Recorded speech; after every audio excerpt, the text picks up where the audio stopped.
이재명 더불어민주당 대표의 6차 소환 조사가 끝났습니다. 이제 국회 체포동의안 표결의 시간이 다가오고 있는 거죠. 국회 출입하는 강영호 기자 좀 더 자세한 얘기 나눠보겠습니다. 강 기자, 언론이 예상한 대로 이번 주 후반에 구속영장 청구된다면 체포동의안의 표결 언제쯤 이루어질까요? 네, 국회 접수되는 체포동의안은 가장 먼저 열리는 본회의에 보고된 뒤 24시간 이후 72시간 이내 표결이 이루어집니다. 네. 9월 정기국회 일정을 살펴보면요. 오는 18일과 20일, 21일과 25일 본회의가 예정돼 있습니다. 검찰이 영장을 청구하고 국회에 체포동의안이 넘어오는 시간 통상 2, 3일 정도 걸리거든요. 네네. 주말 고려하면 20일 보고 21일 표결이 가능한 겁니다. 다만 이 대표가 오랜 기간의 단식 탓에 건강이 좋지 않다는 점에서 영장 청구 자체가 늦어질 가능성도 있습니다. 체포동의안 가부는 어떻게 결정이 됐었죠?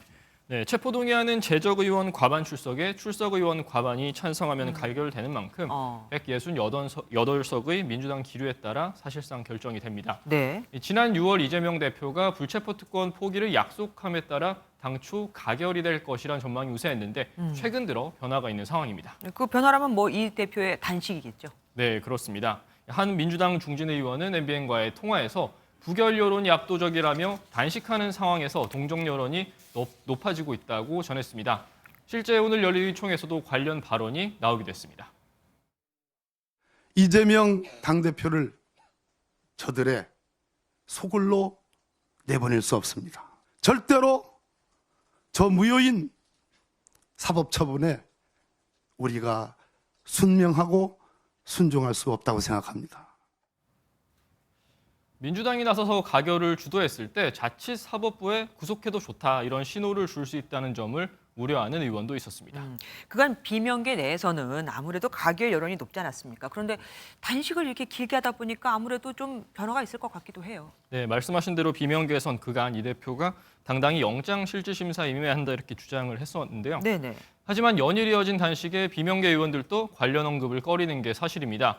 한 비명계 의원은 MBN과의 통화에서 가결표를 던지는 게 가혹하게 느껴질 수 있는 상황까지 와버렸다고 토로했는데요. 그러니까요. 이 불체포 특권 포기를 천명했던 만큼 비명계에선 이 대표가 체포동의안 가결을 요청해야 한다는 목소리가 있습니다. 다른 비명계 중진 의원은 당당하게 나가야 영장 기각 가능성도 높아진다며 대표가 나서 가결을 주장해야 한다 이렇게 밝혔습니다. 이 체포동의안 표결 직전에 이 대표가 직접 본회의 연설에 나설 예정인데 이때 가결을 요청할지 관심이 쏠립니다. 예, 이번 단식으로 정부 여당은 꿈쩍 안 하고 있고 오히려 곤란해진 건 민주당 내부인 것 같습니다. 지금까지 강영호 기자와 함께했습니다. 고맙습니다. 안녕하세요, 김주하입니다. 공정하고 신속한 MBN 뉴스 유튜브를 통해서도 만나보실 수 있습니다. 특히 더 많은 뉴스와 라이브를 보고 싶으시다면 오른쪽을 눌러서 구독하시면 됩니다. 어렵지 않죠? 빠르고 정확한 뉴스로 계속 찾아뵙겠습니다. MBN 뉴스를 시청해주신 여러분 고맙습니다.